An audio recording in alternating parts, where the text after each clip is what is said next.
à tous et bienvenue sur ma chaîne YouTube. On se retrouve aujourd'hui pour une nouvelle vidéo et je vais vous faire une update lecture donc des 5 dernières lectures, mais comme ça sera dit dans le bilan, il y a une 6ème lecture dont je ne parlerai pas en bilan, que je n'en parlerai que dans le bilan, pas en update.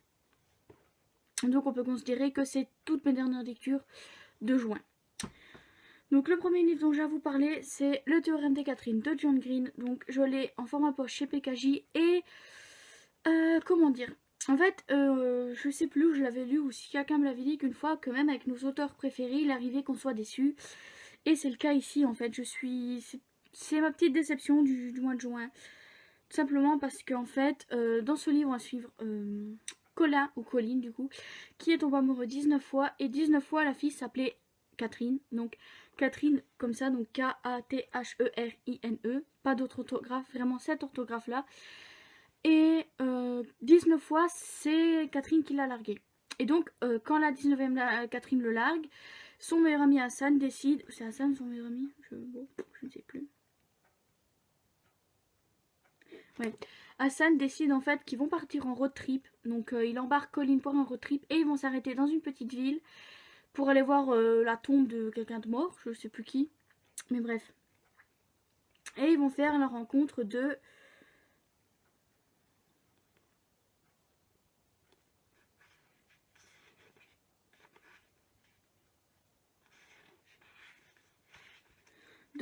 voilà.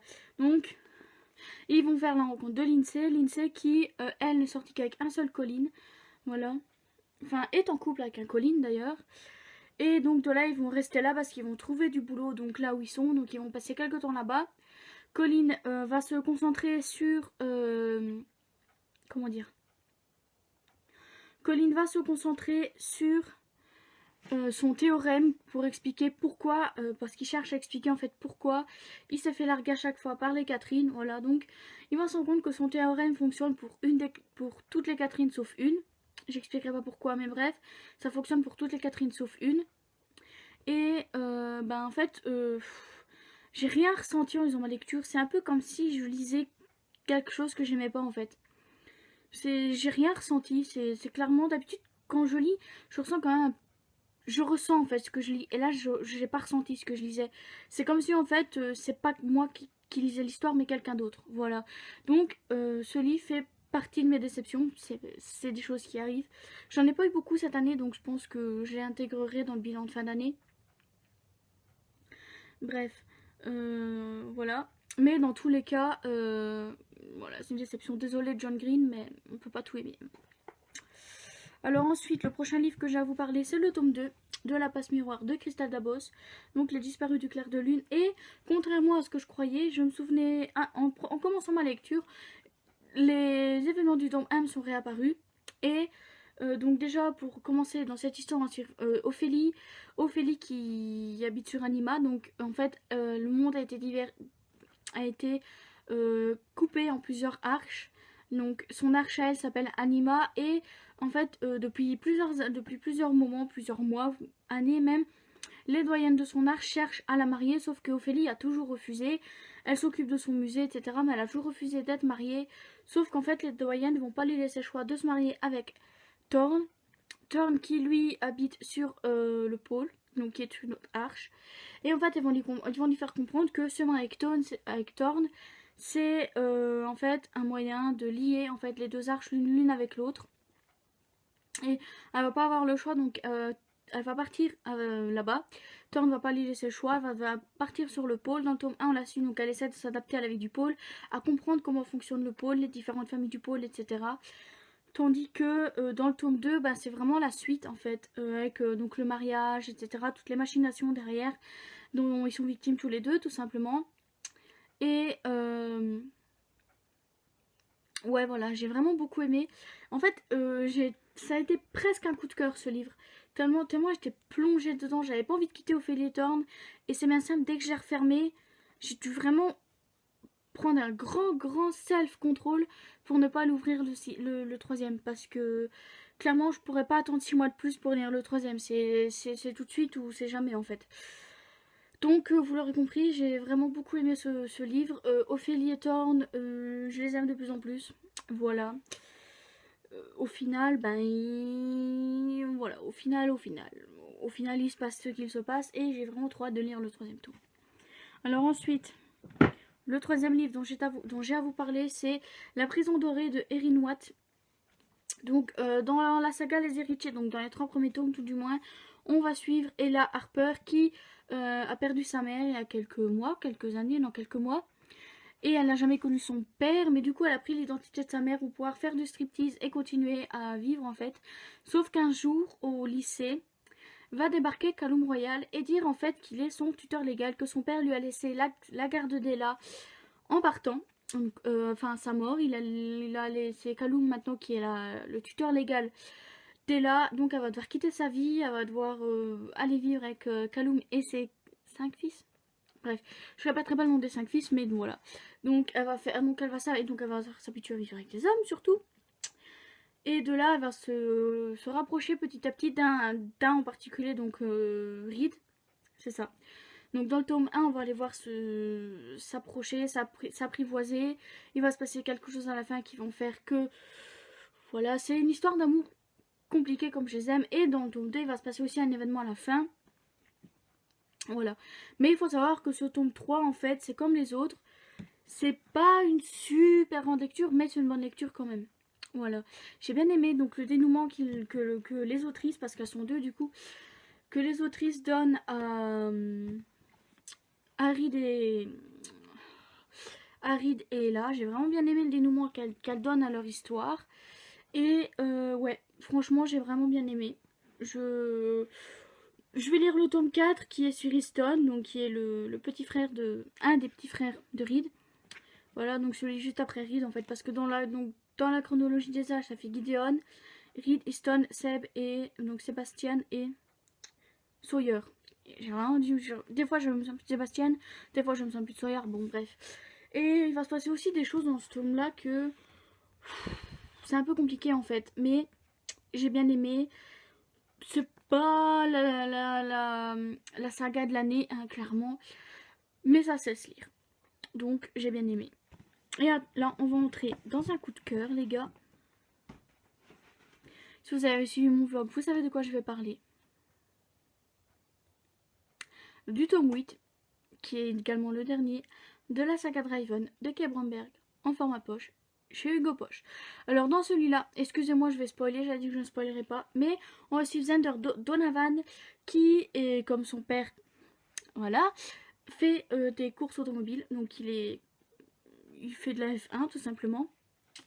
Mais il va découvrir quelque chose qui va faire qu'ils vont être tout le monde chier, qu'ils vont vouloir à tout le monde, mais à lui en premier, etc. Et donc il va ressentir et donc en fait quelqu'un va faire comprendre qu'il doit aller s'isoler quelque part pour se remettre d'aplomb, pour vraiment laisser toute cette merde derrière lui. Et quand il va arriver en fait sur la petite île et dans la maison que son oncle Smithy lui prête, enfin son oncle, comprenez bien que c'est pas réellement son oncle, mais bref, il va faire la rencontre de Getty. Voilà, Getty Caster qui, elle, est là depuis quelques mois maintenant, dans la maison, prêtée par la femme de Smithy. Sauf que Smithy se souvenait plus que sa femme, donc Daisy, avait déjà dit à Getty d'aller habiter là-bas. Bref, c'est un peu une longue histoire, mais dans tous les cas, voilà. Donc, on va les suivre tous les deux. Donc, ils vont avoir du mal au début parce que, ben, Xander va un peu forcer la main à Getty à rester là, en fait. Voilà. Mais donc, lui, il va faire les travaux dans la maison. Donc voilà, en fait, Smithy le laisse habiter là à condition qu'il fasse ses travaux dans la maison, qu'il leur mette d'aplomb pour pouvoir la vendre, voilà.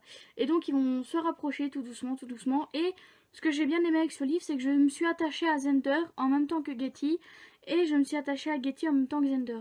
Voilà. Donc en fait, Xander est clairement mon book boyfriend du moment en fait. Voilà. Parce qu'en fait, il est grave attachant. Derrière les airs qu'il essaye de se donner, il est grave attachant comme mec. Il fait super attention à Getty aussi, il la protège parce que bah, Getty, elle est là pour fuir en fait son passé, donc pour fuir une famille et un ex-mari hyper autoritaire. Elle en a marre en fait de sa vie de soumise, donc elle est partie, mais son passé va la rattraper. Voilà, et Xander va être là pour l'aider, et elle va être là pour Xander quand il va devoir faire face à son passé et à tout ce qu'il a foutu dans la merde. Voilà, et donc Eh bien, j'ai l'honneur de vous dire que tous les tomes de cette saga ont été un coup de cœur. Ce qui est très rare quand c'est une saga entière. Mais, ouais, franchement. Alors, de tous les livres, si je devais dire mes deux préférés, ce serait vraiment, je pense, le tome 1, le tome 7 et le tome 8. Le tome 1, donc la rencontre de Riley et Colton, le début de leur histoire, etc. Bien que les 3 autres sur Riley et Colton soient très bien. Le tome 7 sur Tanner, donc le fils, n'importe quoi, le frère de Riley, et Xander, le fils de Riley et Colton. Voilà. Donc c'est un coup de cœur et j'ai vraiment hâte de lire le suivant, mais c'est le dernier. Ça me fait un pincement au cœur de laisser vraiment tout l'univers de Riley et Colton derrière moi, mais ce qui est sûr et certain, c'est que je relirai un jour ou l'autre cette saga. Voilà, qui m'aura fait en fait l'année 2018 et l'année 2019. Voilà, elle aura fait 2 années avec moi et ils vont tous me manquer en fait. Et le dernier dont j'ai à vous parler, c'est Domination de El Kennedy, donc le 3e et dernier tome de sa trilogie, Les Insurgés. Et je vous avoue que celui-là, il me laisse perplexe.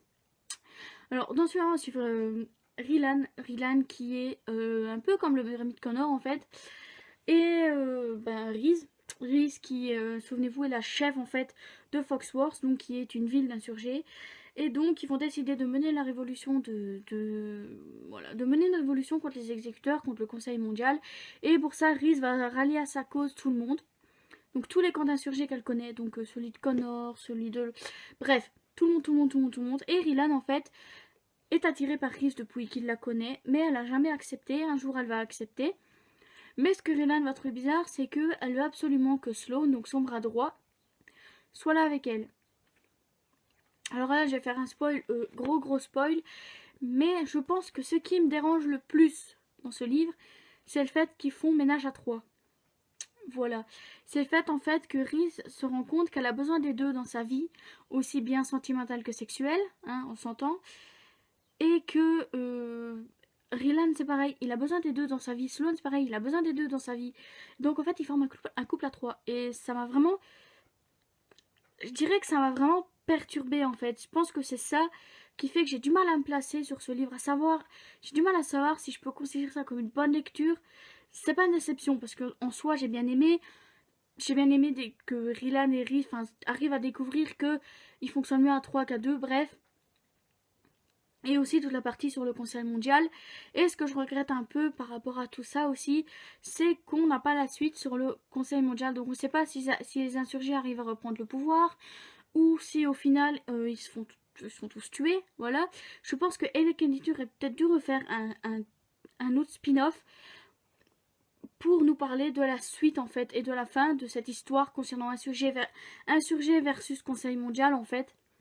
Mais bref, peut-être qu'elle fera un spin-off dans quelques années comme elle a fait là avec Briar Ryu, qui est un spin-off de Off Campus. Bref, j'ai vraiment du mal à me placer dessus. Donc voilà, Rilan va habiter à Foxworth le temps de mettre en place toutes les attaques contre les trucs d'exécuteurs, je sais plus comment ça s'appelle. Mais bref. Et ouais, je sais pas vraiment d'où vient. Je pense que le problème se place. Je pense que le problème vient du fait qu'ils font un ménage à 3. Je pense que le problème vient de là, c'est à cause de ça que j'arrive pas à me placer.